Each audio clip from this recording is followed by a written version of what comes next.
आशाको सन्देश नेपाल प्रस्तुत गर्दछ रेडियो कार्यक्रम जोनी एन्ड फ्रेन्ड्स अर्थात् जोनी र साथीहरू। महिमाका झलकहरू। नमस्ते तथा जय मसी। म जोनी एरिक्सन टाढा।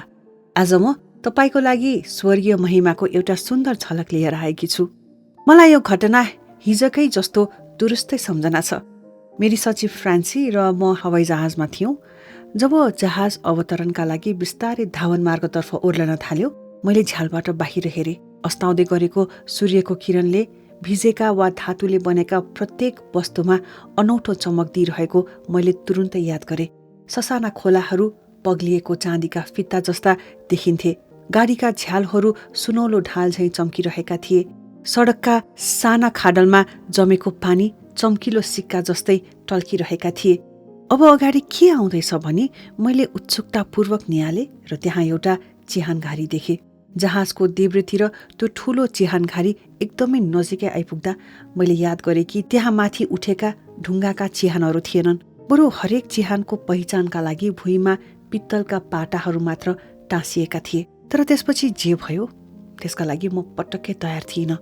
जब हामी त्यसको ठिक माथिबाट उड्यौं, अचानक सूर्यको किरण ती हजारौं पित्तलका पाटाहरूमा ठोकिएर एकपछि अर्को गर्दै तीव्र गतिमा अनगिन्ती प्रकाशका झिल्काहरूमा परिणत भयो। त्यो मेरो आँखाकै अगाडि ब्लास्ट भए झैं हजारौं प्रकाशका किरणहरू एकैचोटि पड्किए जस्तो देखियो। ब्याम ब्याम ब्याम। जहाज अलिकति कोल्टो पर्दा हरेक पाटा हिरा जस्तै चम्किलो प्रकाशका साथ बल्यो। त्यो जति तीव्र गतिमा सुरु भएको थियो त्यति नै चाँडो सकियो पनि। मेरा आँखाहरू अझै तिर्मिराइरहेका थिए।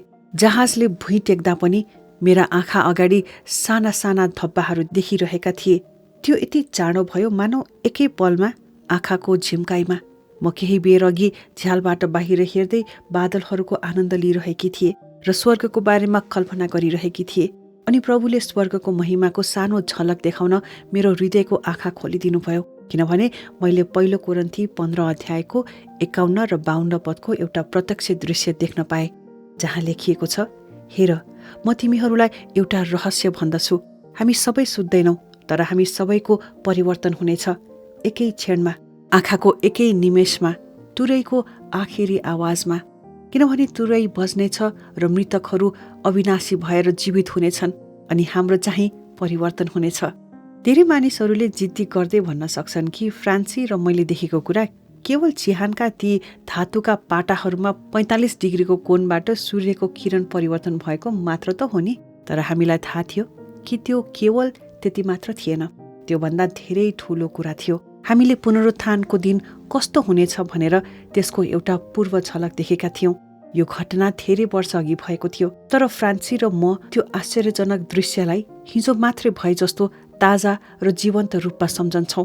भजन सङ्ग्रह 72 को 19 पदले भन्छ, उहाँको महिमामय नाउँको सदा सर्वदै प्रशंसा होस्, सारा पृथ्वी उहाँको महिमाले भरपूर होस्। आमेन अनि आमेन। मेरा मित्र, सारा पृथ्वी उहाँको महिमाले भरिएको छ। हामीले त केवल पवित्र आत्मासँग प्रार्थना गर्नुपर्छ कि उहाँले हाम्रा आँखाहरू खोलिदिउन् ताकि हामीले त्यो देख्न सकौं। किनभने हाम्रा परमेश्वर हरेक कुरा योजनाबद्ध रूपमा गर्ने परमेश्वर हुनुहुन्छ। उहाँ उद्देश्यले परिपूर्ण हुनुहुन्छ र हाम्रो वरिपरि भएका प्रत्येक चिजमा अर्थ भर्नुहुन्छ।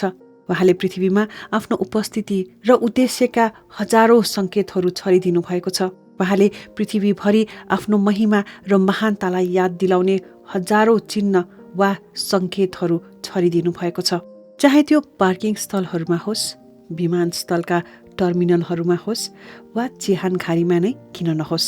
एकपटक मूसाले प्रभुसँग प्रार्थना गरे, मलाई तपाईँको महिमा देखाउनुहोस्। तपाईँले पनि यो प्रार्थना गर्न सक्नुहुन्छ, तर तयार रहनुहोस्, सतर्क रहनुहोस् र आफ्ना आँखाहरू खुल्ला राख्नुहोस्। एकदमै अनौठो समयमा र अनौठो ठाउँहरूमा ती महिमाका झलकहरू हेर्नका लागि तयार रहनुहोस्। वास्तवमा म अहिले तपाईँको लागि यसरी प्रार्थना गर्न चाहन्छु, हे प्रभु, जसरी भजनका लेखकले लेखेका छन्, तपाईँ हरेक सुन्दर र असल कुरामा चम्कनुहुन्छ।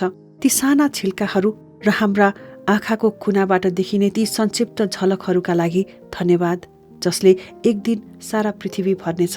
र कृपया अहिले यो सन्देश सुनिरहनुभएका मेरा मित्रको हृदयको आँखा खोलिदिनुहोस् ताकि उनीहरूले यस धरतीका साधारण ठाउँहरूमा पनि स्वर्गका अचम्मका कामहरू देख्न सकुन् र जब उनीहरूले तपाईँको महिमाको झलक पाउँछन् उनीहरूको हृदयमा तपाईँलाई धन्यवाद दिने र प्रशंसा गर्ने इच्छा हालिदिनुहोस् किनभने तपाईँले उनीहरूलाई देख्नका लागि आँखा, सुन्नका लागि कान, महसुस गर्नका लागि हृदय र मुक्तिदाताका अचम्मका कामहरूलाई अँगाल्नका लागि मन दिनुभएको छ।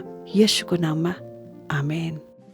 श्रोता, भर्खरै यहाँले सुन्नुभयो एक लोकप्रिय लेखिका, प्रभावशाली वक्ता र अन्तर्राष्ट्रिय जगतमा अपाङ्गता भएका व्यक्तिहरूमाझ आफ्ना उत्साहका वचनहरूद्वारा आशा र प्रोत्साहन दिने प्रसिद्ध व्यक्ति जोनी एरिक्सन टाढाद्वारा लिखित रेडियो कार्यक्रम जोनी एन्ड फ्रेन्ड्स अर्थात् जोनी र साथीहरू। कार्यक्रमका बारेमा तपाईँका केही प्रतिक्रिया भएमा हामीलाई सम्पर्क गर्न सक्नुहुनेछ। हाम्रो सम्पर्क नम्बर 9808 048 70। आशाको सन्देश नेपाल, नखु, ललितपुर। हवस् त, कार्यक्रम जोनी र साथीहरूको अर्को भाग लिएर हामी पुनः आउने नै छौँ। अहिलेलाई भने बिदा हुन्छौँ। जय मसीह।